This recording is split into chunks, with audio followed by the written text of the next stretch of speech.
What's happening, guys? We're back and we're moving on to brakes today.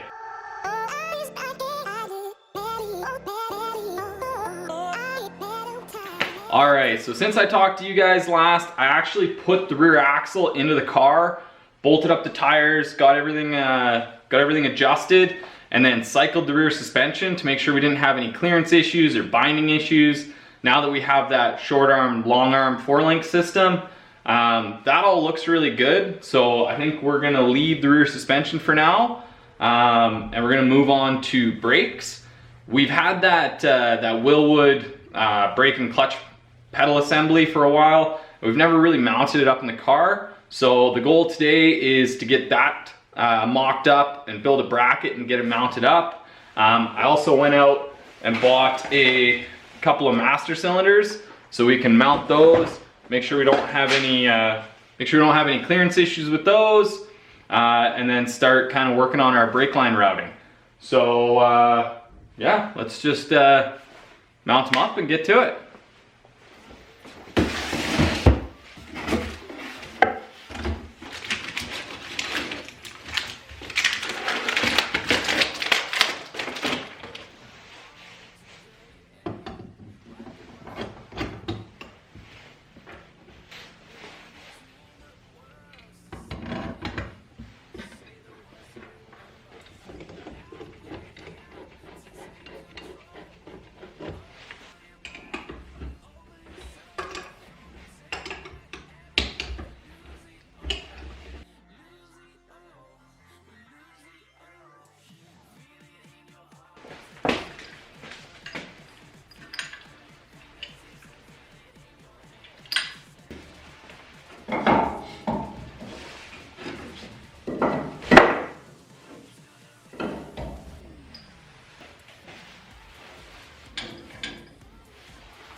All right, so we got the pedals kind of mocked in there, just up on wood blocks.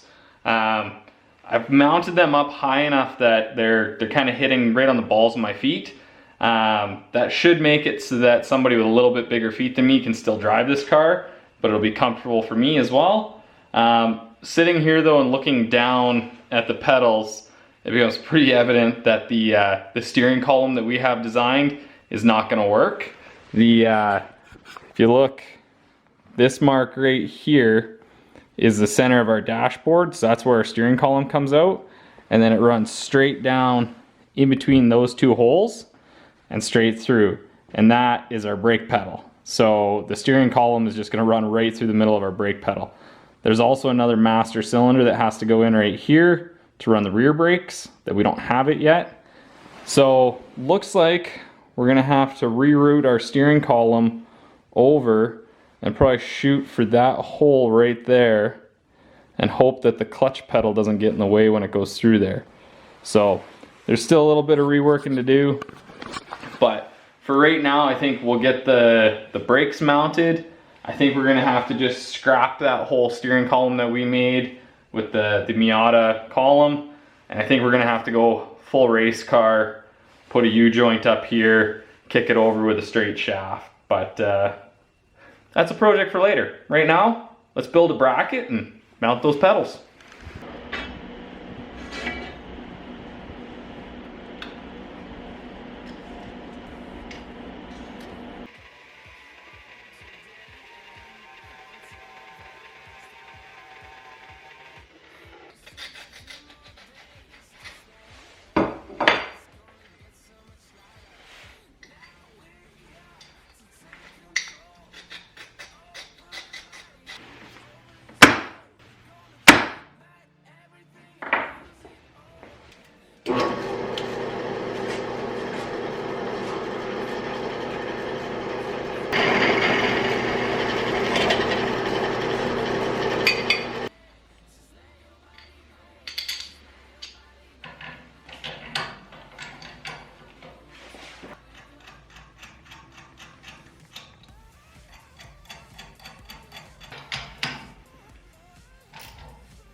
All right, so we got the two little kind of mounting tabs made out of some 1-inch angle iron. The next step is we're gonna have to come off the ends of these and come down to our chassis tubes. On the front, or I guess the back, we're just gonna go straight down. We are gonna build another structure kind of up here to hold our steering column, and we're gonna tie that into this bracketry. So we're not gonna worry about this side of it too much. We're just gonna shoot these two down to this front tube. But I'm gonna have to wait till tomorrow to do that. I'm out of time in the shop today, so we'll see you guys tomorrow. And we're back. I got a little bit more time to work in the shop today, so we should be able to finish the bracket up. Now that we got the bars mounted on the brake pedal assembly, we'll cut a couple chunks of angle iron that'll sit up against our chassis rails here, our chassis bars. Get those kind of mounted on. I'm not gonna drill the holes for the bolts yet.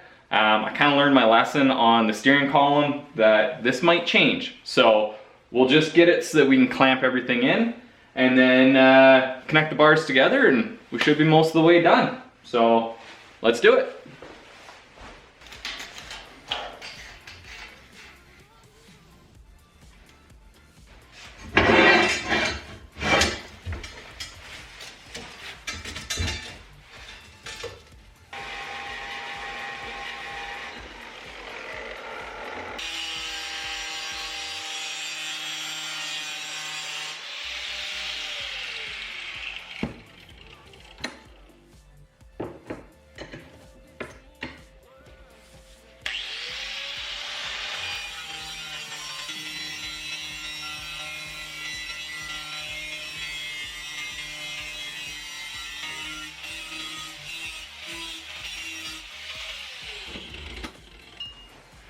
All right, so quick explanation of what I just did there. Angle iron has a radius on the inside.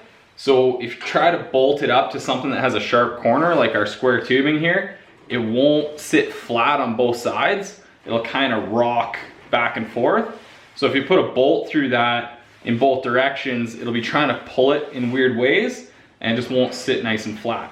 So I take the grinder and run down that inside edge and make it kind of a sharp corner. So when we bolt it on there, it sits flat on both sides, and then it doesn't try and move around at all. It does make it a little bit less strong. It puts a stress concentration on the inside there, but for what we're doing, that won't be a big deal. So we'll do that to the other one, bolt them up.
All right, that turned out pretty good.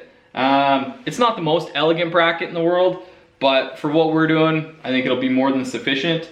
I didn't drill the bolt holes for mounting it to the chassis just yet because there's going to be some additions onto here. We're going to have to do some more cross bracing on it because it isn't quite strong enough yet. When you really stomp the brakes in an emergency stop situation, this thing's going to take that full force. So we got to do some cross bracing. We also need to add the section up here for the steering column, which will then add a couple more mount points, which we can then brace to. So we're going to leave it like this for now. And then once we get the steering column figured out, we can finish it up. I bolted the master cylinders back on. I put them both on the brakes this time. Previously I had one over here on the clutch just to make sure that we didn't run into any interference issues. These are both brake master cylinders though. One for the front brakes, one for the rear brakes. The reason I don't have the third one for the clutch is they were out of 5/8 inch bores. When I ordered these are 1 inch bores for the brakes. Clutch is gonna need a 5/8. So we'll order one of those when they come back in stock, and then we can have our full pedal assembly all figured out. And yeah, we'll go from there. So that's all I have time for this week, you guys. I think it was a good amount of progress. We're getting there, little by little. So thank you so much for watching. If you haven't already, hit the like and subscribe button. Go check us out on Instagram, Left Foot First Media, and we'll see you next week. I'm out of here.